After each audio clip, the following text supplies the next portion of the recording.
Are you a solopreneur looking to 2 times your revenue to fund your lifestyle and give back? Well, this podcast is for you. We bring you inspirational guests sharing actionable tips to solve many of the struggles you face each and every day. And now over to your host, Paul Higgins. Hello to the Build, Live, Give podcast. If you're a first-time listener, welcome. And if you enjoy it, please subscribe. If you're a regular, thanks for your support. Love to get your feedback at paul@buildlivegive.com. It means the world to me when you do. Our guest today is someone who went to New York from Switzerland for 6 months, and they ended up staying for 23 years. Her fling with making films turned into an amazing career. She would see the middle market vanishing, just disappearing, and she knew she had to pivot.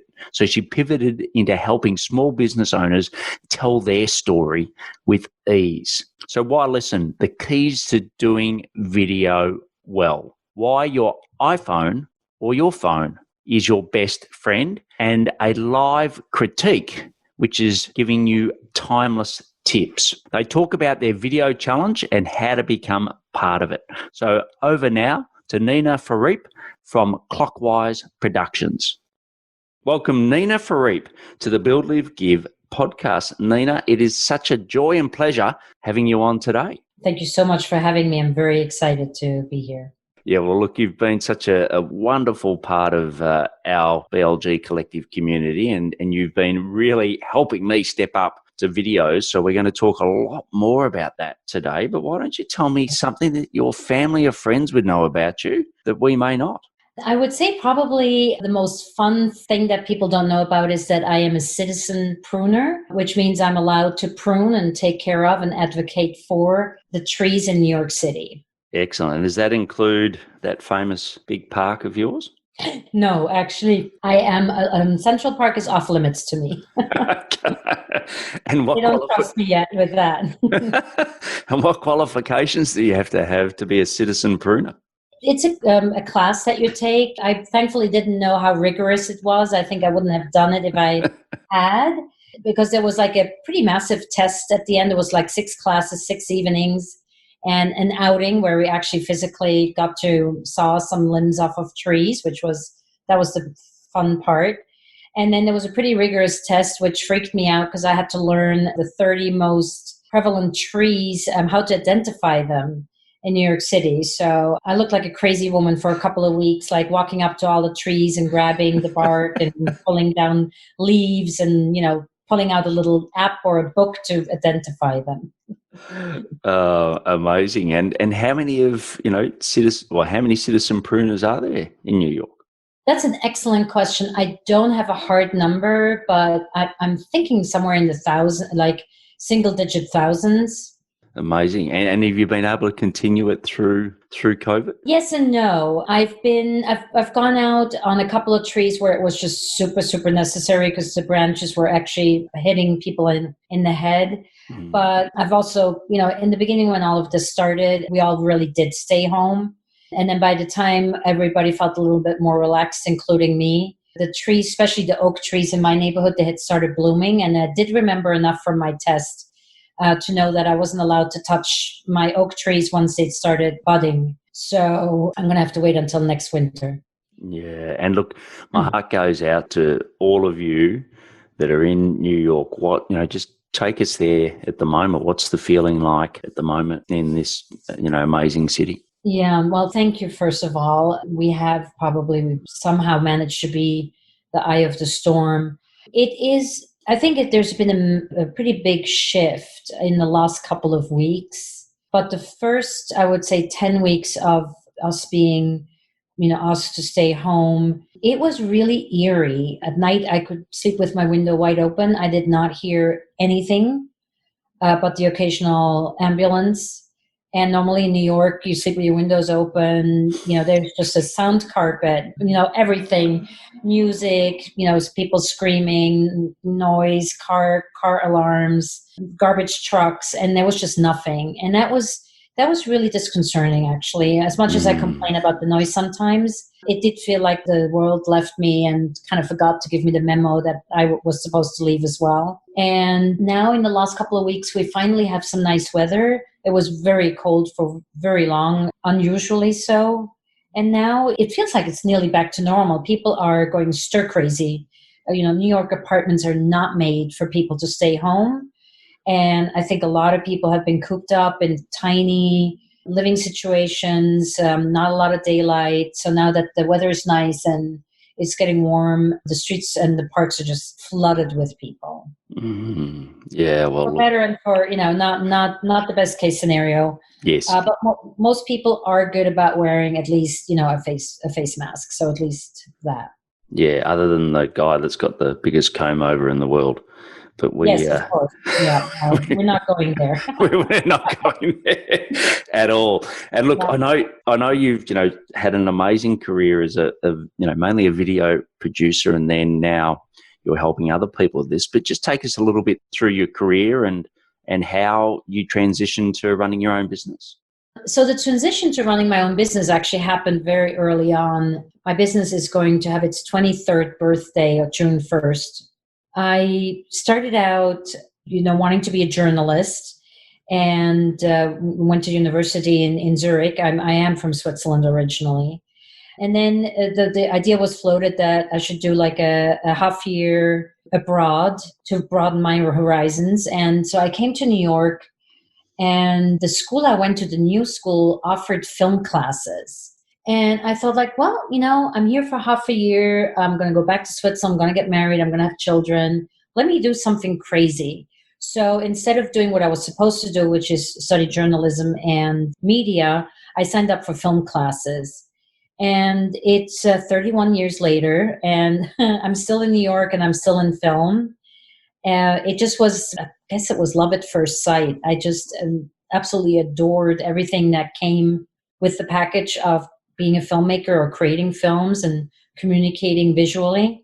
I love the tech aspect. I love the business aspect. I love the creative aspect, the community aspect. It just very much spoke to everything that I wanted to do for the rest of my life.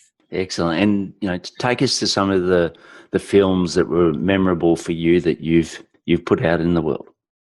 So I've always been a freelancer until I started my own business. So I worked mostly on sort of no and low budget feature films in the very beginning, because that's where you get your foot in the door.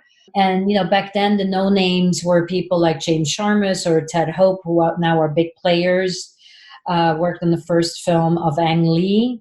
And back then I was a lowly, craft service person and second to the third assistant. But those were great times. We slept 3 hours a night. We worked 20-hour days. I got my first gig. I was paid $175 for the week. And that was a 6 day. It was amazing. It was everything that my upbringing in Switzerland hadn't been. And I absolutely loved it. It was just cool. It was other. It was fantastic. Excellent. And, through this 23-year journey of, being a freelancer and now running your own business, who's been some of your biggest supporters? Oh my God, there's so many people throughout the years. I probably would forget like 80% of them if I were to try and get a list together. But I think of late and, so I went through a major change in the last 4 or 5 years when I saw the writing on the wall that, traditional production, unless you're still doing features or you're doing like mega big productions, everything that was sort of in the middle tier has disappeared.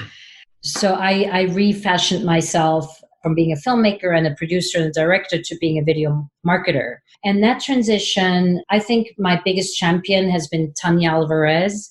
She runs a company that supports solopreneurs so they can grow faster by being in groups and having community, having support, having accountability.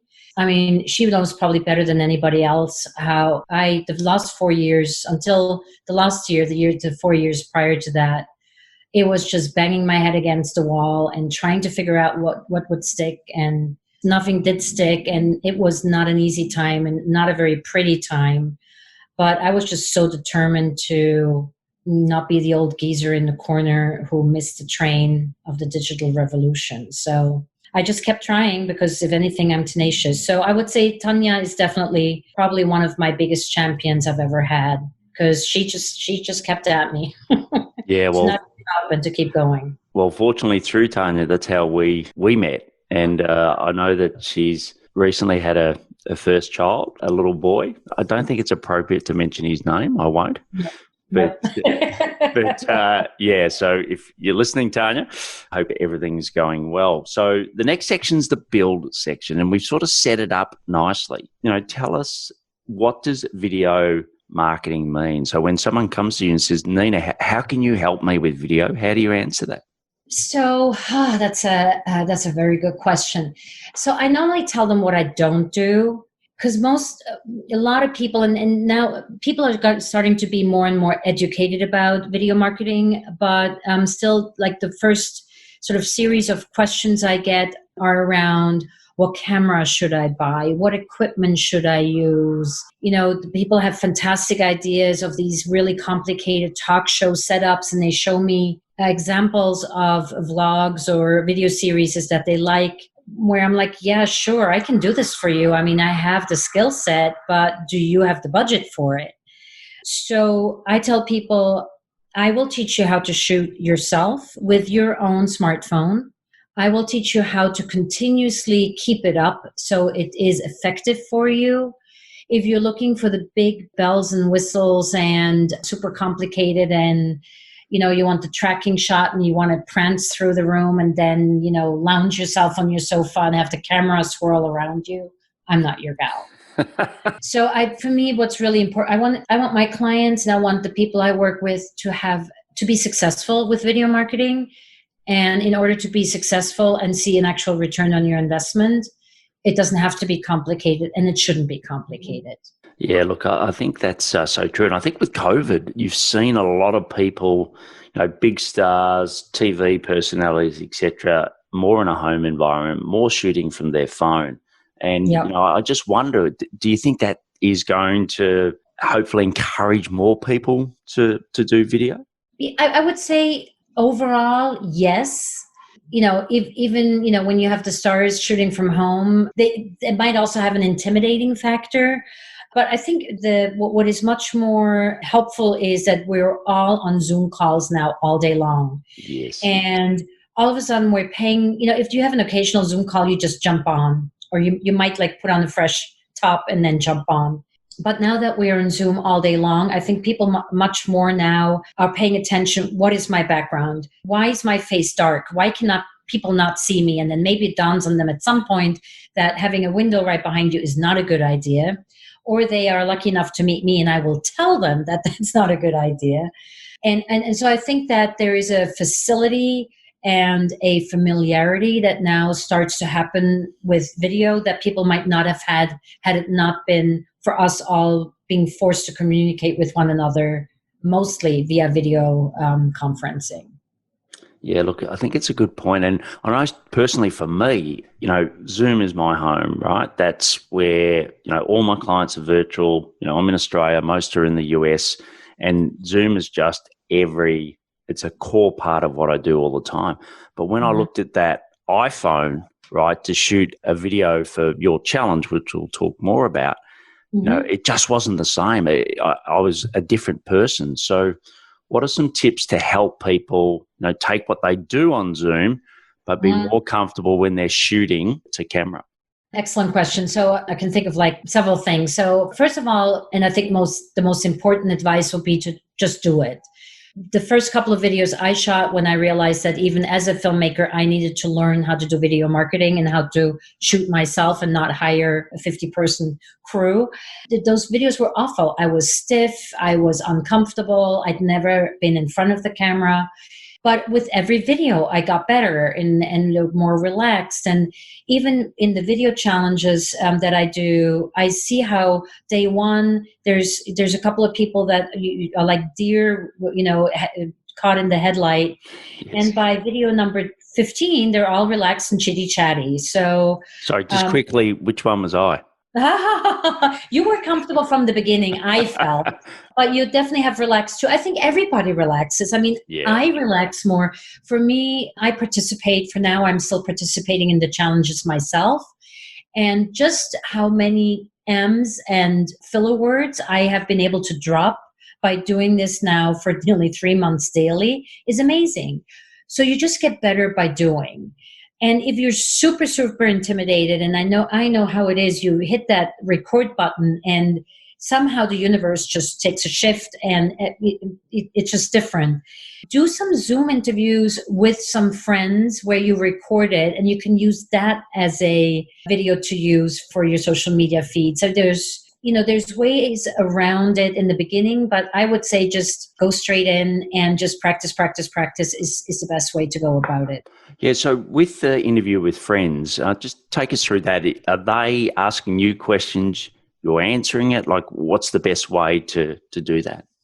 Good question. I would say if you really want to practice, I would have some questions that you want to be asked, to have your friends ask you those. So your friends could be the client that asks all the questions that you always get. So you could give your friend those questions and you would then answer those for them. And, I would say the first round, you just answer the questions however you're comfortable. You will look at your friend on the screen and do so. I would do a second round, and then this time I would focus on the green light that is on your computer that stares at you, which is actually the camera, and try and do it again, but this time look at the green light, because you do want to be looking at the camera when you're answering, not off camera. Because the beauty of video is it creates this connection with your audience that you don't get otherwise. And if you're not looking at your audience, meaning you're not looking at the lens, you're missing out on this very powerful connection tool. So that's how I would go about it to build it up if you're really super camera shy and super self-aware in the beginning. Yeah, look, I think that's a brilliant tip. And I saw you do a post on LinkedIn recently about it, and it really struck a chord. And I know, I think there's different ways that you can see the screen on Zoom to change views. Just tell us a little bit about that. So I shoot all of my videos, that be it a big group or be it me one-on-one with another person. I shoot all of them in gallery view, because what Zoom does is it has a lag on switching screen from one person talking to the other. So if you have it on speaker view, which means the person speaking is the only person you're seeing, if I ask you a question and you start answering it, by the time Zoom reacts and realizes that the other person is speaking, you're already halfway down your first sentence. And then if you go to edit that, you're kind of stuck between a rock and a hard place, because now you're missing the person talking, because the video or the visual is still on the person who asked the question. Did that make sense? Yeah, look, it does. And I suppose, could you do, if a friend's interviewing you, could they have their video off, you have your video on, and they just ask you the questions, you answer it, and therefore you only capture your answers? You could do that. Yeah, you could do that. I just think that would sort of maybe lose a little bit of the connection, and the reaction, and being natural. The other thing you could do, maybe not the best thing to do, but in absence of something better, you could just, do the gallery view and then grab that person and enlarge them and only use that for your edit. It makes for a more complicated edit and probably for lesser quality video, but that could be a workaround. Yeah, well, speaking of editing, I know certainly I'm going through the challenge at the moment of, do I get someone in-house to do it? I'll clearly state I'm not going to do it, right? So, yeah, get someone in-house to do it, get someone external to do it. What's your views on editing, given your rich experience? It's complicated. So I've gone through trying out editors that are VAs or VA editors. And this is my very personal experience. I've not had good experience with that, just because I'm extremely nitpicky and I have a very trained eye, 30 years of looking at video frames. So if something's not where I want it to be, I'm not happy. A lot of people today call themselves editors, and they're not. What they know how to do is how to open up a software and how to load footage and how to trim something, but they're not storytellers. They're not visual storytellers. They don't know how a graphic is a graphic is in support of the story that's being told, not wham bang, thank you, ma'am, here I am. You want it all to be sort of a cohesive whole, which is the beauty of visual storytelling. So maybe I'm too strict or too nitpicky. That's why I actually started editing myself, and I had to teach myself how to edit, because I never, in the old days, you hired an editor for that, and Yes. you just supervised. So I taught myself how to edit. I am now at the point where I'm outsourcing my editing, and I'm outsourcing it to a proper editor, because the hours that they will spend less fiddling, figuring out something, rendering, and fixing what they didn't do right in the first place, what they should have done right, in my opinion, makes up the lesser expensive person that might sit somewhere else in the world and does not have that experience and does not have that kind of quality computer. So sometimes it just comes down to the fact that somebody who sits in a third world country, we pay them pennies. And then, they will have probably really old computer and probably bootleg software, which means that they will take forever to render out. It will take them forever to finish a video, not because they're not fast as an editor, but because their machine cannot keep up. So, it's a kind of sort of a damned if you do and damned if you don't. Yeah. And, how do you go about finding a really good editor? For me, the really good editor, that's the easy part. I still have a massive network from my, big production days. So I just make a couple of phone calls, who's the new kid on the block, who's hungry, who has a easy 9-to-5 editing job and wants a bit of a creative outlet on the side. I can make sure that the stuff I have is not time sensitive. So that for me is the easy part. What about for someone like me that hasn't got 30 years experience? Like for me at the moment, I'm thinking, like you said, I love the point around, make sure that their spec is right. So I think that's a really good question to ask someone if you are going offshore, because, there are options there. But yeah, how would you recommend someone like myself or someone listening right now, how they would find someone? I mean, I have heard people have found some really good editors on Upwork. And I think there's several platforms like Upwork. I'm not sure about Fiverr. And I would just make sure that it's people who have been on the platform for a while, that have a very good success rating. I would interview them. I would ask them to show me samples of their work. I would make sure that what they show you, they've actually done everything, because an edit is not just, trimming the beginning and the end, or making some cuts in the middle. It's also, did they do the graphics, or did another person do the graphics? Did they do the animation? Did someone else do it? Did they deal with the music? Did they do a color correction? I would just ask them enough questions to be satisfied that what they're showing me and what their show reel is, or their work samples are, that is really 100% their work and not just a part and parcel of it. Brilliant. Now, I'm going to put you on the spot a little here, but we're going through the video challenge at the moment, and I'm absolutely loving it. It's forcing me, and I use the word force at the start. Now, it's just more of that it's a consistency thing to shoot video every day. Now, I know you've got Swiss, German, New York influence, let's say. So I'm ready for the hard news here. But from what you've seen of my videos, give me a critique. What could I do to improve my videos? I would like to see you.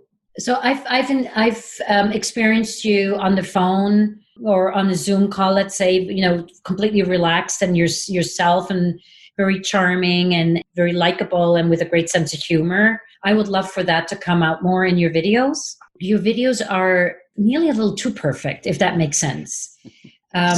Stiff is the word I would use. Yes, you could. But I wouldn't even use stiff. I would use formal. Yeah. I think formal describes it better, because you're not stiff per se, but you're very formal. You're very put together, and that has its place. And I think for your LinkedIn videos, maybe more so, that's appropriate. But for the videos that you're putting out on Facebook, you could be like, I really like the one you did with where you went cycling and you were talking about multitasking, right? Yeah, combos. Yeah. Combos, right. that was sort of starting to go down that road of being much more relaxed and you're the self that we know from who have experienced you know, on video and relaxed. Brilliant. And I think the key message here is, like you said it before, just do it. But, I used to be in corporate, used to do a lot of presenting, used to do a lot of media, etc. And when I see a camera, I go back to that person, right? So I think the key thing for me and for you listening is, if you did come from corporate, you did come from a job, you don't have to be that person anymore, right? No. You can just be you. So I think that's a brilliant message. And it's one that I'll definitely take to heart. Unfortunately, that may mean the world will see or hear more dad jokes, but hey, that's just part of it. And for you, you talked about LinkedIn. So, what's been your experience using video on LinkedIn? It's been interesting. So I've been looking at the statistics a lot. And, the prevailing wisdom is that when you put up video, your views go down massively, actually. However, your engagement goes up. So I think when I did the March video challenge, where I actually did post 18 videos in 1 month, I saw my views half and my engagement triple. So I was extremely happy with that outcome. What I've also noticed is I've been now, I've been with you since for half a year now. And my engagement has steadily gone up since I've been posting more and more confidently. And in the beginning, I sort of did the timid 3 days a week. Now I'm doing most weeks 5. And I'm also seeing how, having now done video consistently for close to 3 months, my engagement is I'm honing in more and more on the audience I actually want to speak to. And that to me is amazing, absolutely amazing, just to see how the way I speak to people and speak to the people I want to be heard by, how they're actually hearing and coming back. So the last couple of weeks, I've been completely in love with LinkedIn, my videos, and what they do for me. Great. And, I suppose you've started solo and you've been with, our community, our group for, like you said, 6 months. What have been some of the biggest differences you've noticed from solo versus being with a group?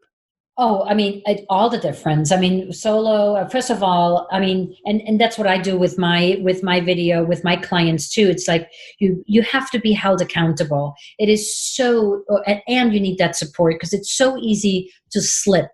And it's like, oh, I didn't post Monday. Well, then kind of why, if I didn't post Monday, why bother Tuesday, Wednesday, Thursday, Friday, right? So yes. Having that group, and it's not that anybody in the group says like, hey, Nina, where's your video? Although it has happened that when I was on vacation, somebody was like, are you okay? Are you still around? Which is really lovely. But it's more that it's like you get this major case of FOMO, like fear of missing out, right? Because it's like, who's posting what today? And it sort of becomes like this click, and everybody's putting out really amazing content and is really aiming to give so much value. And I've learned so much. I've been inspired so much by the group. And the more I post, the easier I find it to find content to post and to engage. And it's just really something I look forward every morning. Here in New York, it's 10 to 11.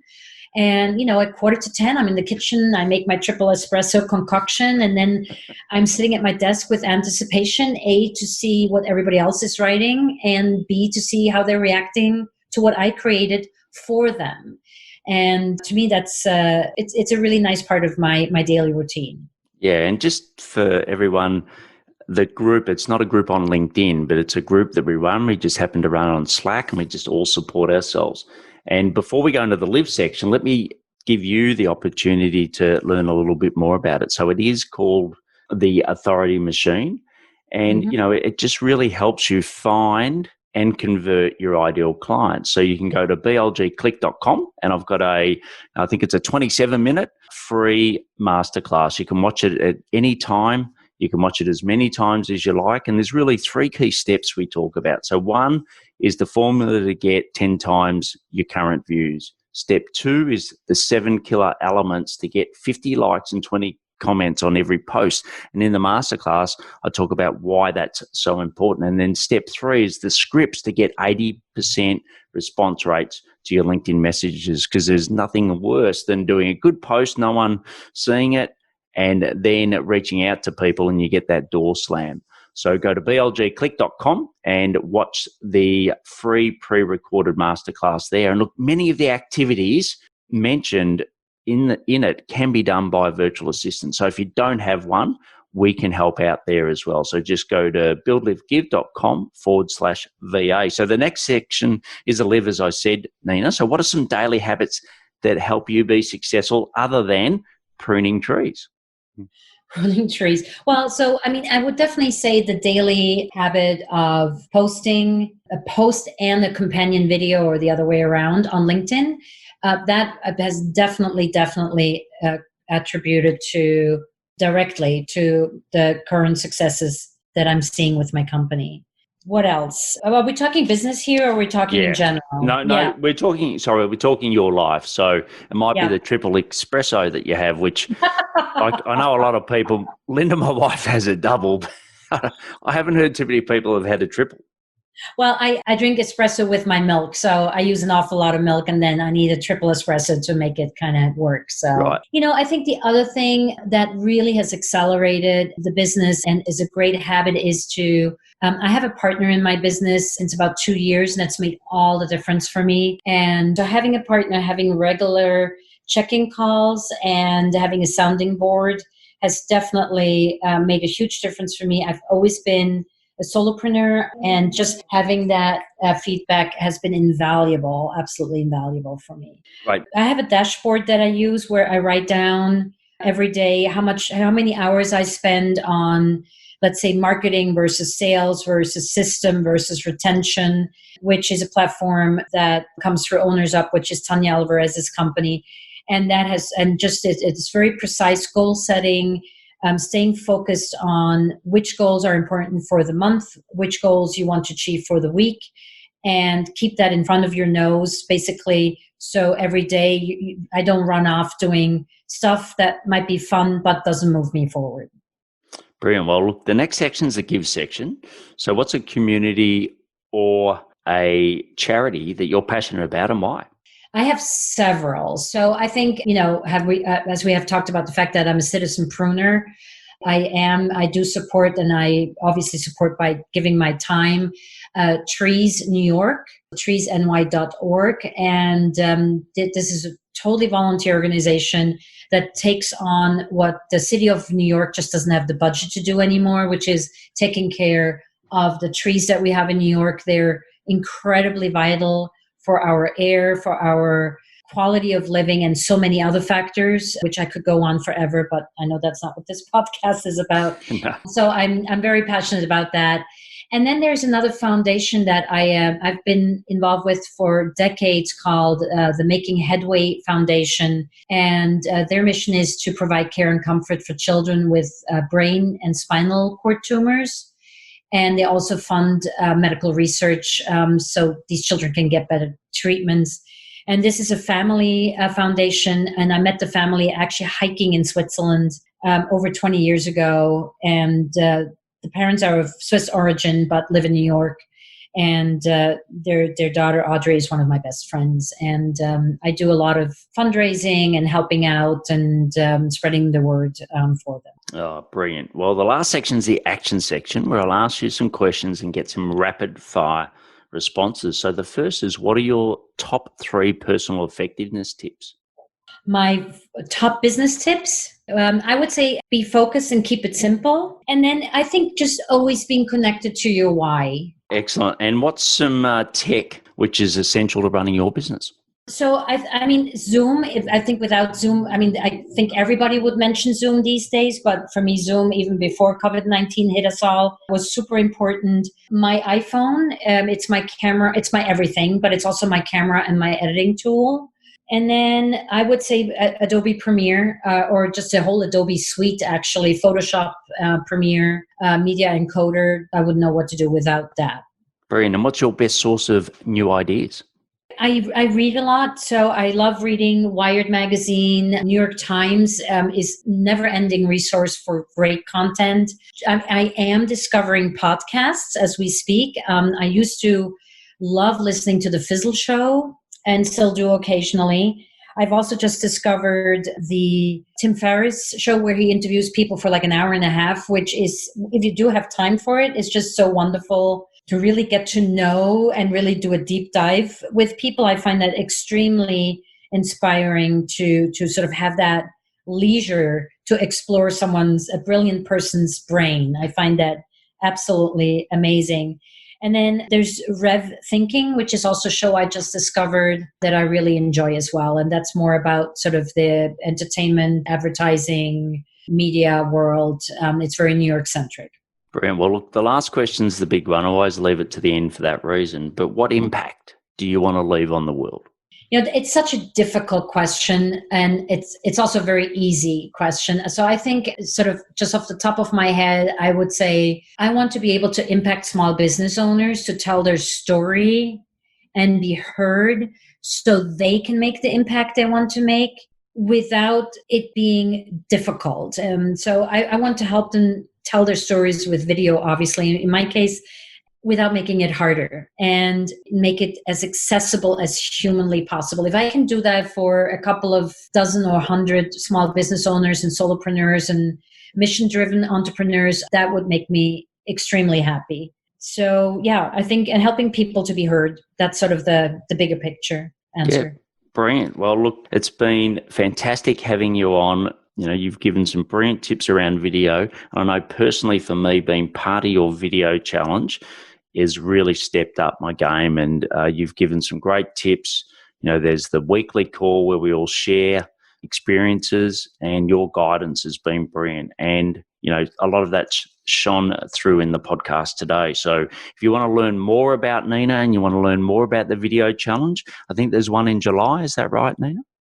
Yeah, for now I'm doing them every other month. So July 1st is the next one. Great. So, this will be coming out in plenty of time for you to sign up to that. So you just go to clockwiseproductions.com. And just a quick shout out to Nina's mum, Charlotte, as well, who I think is celebrating her birthday the day that this comes out. And I know for you, Nina, that's going to be a hard day because you won't be able to be there with her this year. But all of my best wishes go out to you, Charlotte, and thanks for raising an amazing daughter. So, Nina, brilliant having you on the podcast, and have a fantastic day in New York. New Yorkers are tough, and you're still smiling. And special thanks for Tigger for his impromptu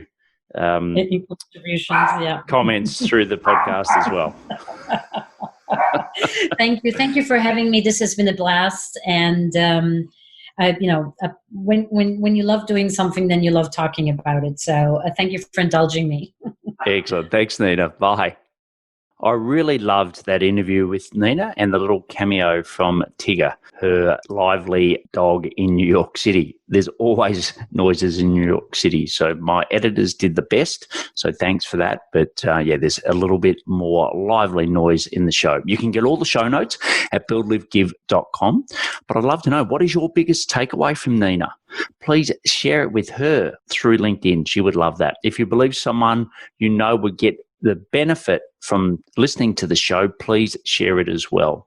You can learn the 3 steps to building your authority and finding and converting more clients on LinkedIn in our pre-recorded masterclass. Just go to blgclick.com. Please take action to build your business and lifestyle, and most importantly, stay well.